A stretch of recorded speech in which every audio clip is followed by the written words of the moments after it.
Umaga po, muli ang inyong lingkod, si Chef Roy. Kumusta po kayo lahat? Shout out po sa lahat ng mga kapanood ng video ko ito. Pagpapalayan po kayo ng Diyos. Sa umaga po ito, may babasahin po ang inyong lingkod at ipapaliwanag po inyong lingkod. Pakinggan po ninyo. Napakaganda po dito sa Mateo 9:10 po. Pakinggan po ninyo. Ito po yung salita po ng ating Panginoong Hesus, sulat po ng kanyang mga alagad. Ganito po ang sinabi. Nang si Hesus at ang kanyang mga alagad ay nasa bahay, dumating ang maraming maniningil ng buwis at mga makasalanan. Sila'y magkakasalong kumain. Nang makita ito ng mga Parisiyo, tinanong nila ang kanyang mga alagad, bakit nakikisalo ang inyong guro sa mga maniningil ng buwis at sa mga makasalanan? Narinig sila ni Jesus at siya ang sumagot, hindi nangangailangan ng manggagamot ang walang sakit, kundi ang may sakit. Humayo kayo at unawain ang kahulugan nito. Habag ang nais ko at hindi handog, sapagkat naparito ako upang tawagin ang mga makasalanan, hindi ang mga matuwid. Ito po.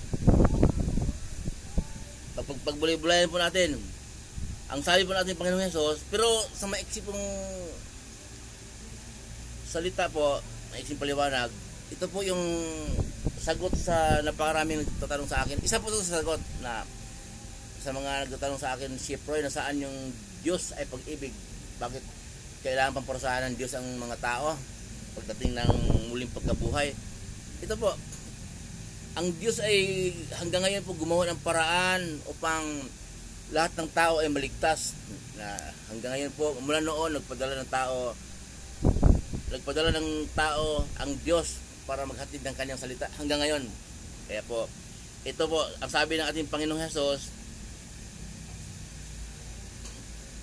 Bakit niyo sinabi yun na nakikisalo siya sa mga maniningil ng buwis at mga makakasalanan? Kasi po, noong panahon yon, pag maniningil ng buwis, tinuturing lang masama, nangungupit. Bukod pa yung naniningil ng buwis na makasalanan, bukod pa yun na makasalanan, kasalo ni Jesus kumain. Sabi po ng mga Parisiyo, nag-comment yung mga Parisiyo doon sa mga alagad ng ating Panginoong Hesus. Narinig mo natin Panginoong Hesus at sinabi, sinabi, hindi nangangailangan ng manggagamot ang walang sakit, kundi ang may sakit. So, ibig ko sabihin noon, sakit mo talaga, ugali mo talaga yung naningil ka ng buhay sa panahon na yun, nangungupit ka. Sa panahon natin ngayon, hindi masiguro lahat ng naniningil ng buwis makasalanan, kasi po may mga kaibigan pa naman ako na trabaho maniningil ang buwis, mga kumpare ko. Hindi pa sila. Pero ang sabi po ito ng ating Panginoong Hesus, hindi nangangailangan ng doktor ang doon sa lugar na walang sakit. Siyempre po, nangangailangan ng doktor yung doon sa lugar na maraming may sakit. Ibig ko sabihin noon, bago magtapos ito, sapagkat naparito ako upang tawagin ang makasalanan, hindi matutuwid.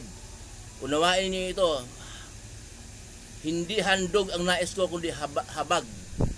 So, noong pong lagi pong sasabi ng inyong lingkod, noong pong lumang tipan, wala pa ating Panginoong Hesus, handog po ang pagpapatawad ng mga kasalanan ng mga tao sa Israel, handog. Kung magkasalanan po sila, magkakatay po sila ng mga hayop, paduguin o susunugin, mabawang sami sa Diyos ang dugo. Tapos papatawarin na ang kanilang mga kasalanan. Kung depende sa kasalanan yon, kung malaki kasalanan, turo. Hanggang sa maliit na kasalanan, tupa. Hanggang sa maliit na kasalanan talaga, kalapate. Yun po, hindi po hindi po yun nag-click, nawala ng visa kasi ginawang kayabangan po.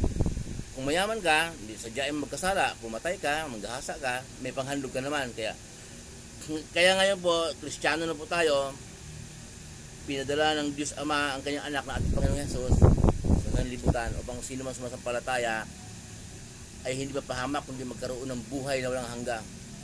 Wala pong bisa yung pagkakatay ng mga hayop pag nagkasala, kundi sumasampalataya tayo kay Jesus na siya ang ating tagapagligtas. Kaya sinabi ni Jesus dito, humayo kayo at unawain ang kahulugan nito, habag ang nais ko at hindi handog.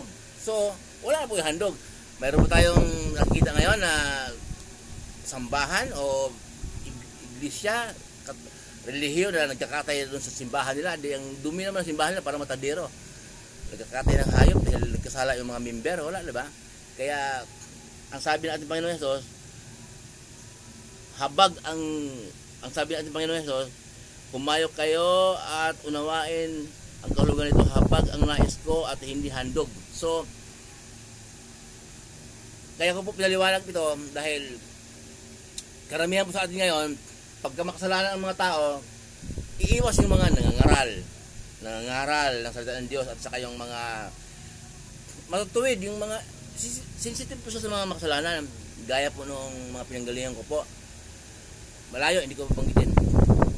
Sabi ng boss ko, Roy, huwag kang makikihalubilo dyan sa mga tricycle boy. Ang tinan mo yung mukha, mukhang hindi mapagkatiwalaan, mukhang manggaganso.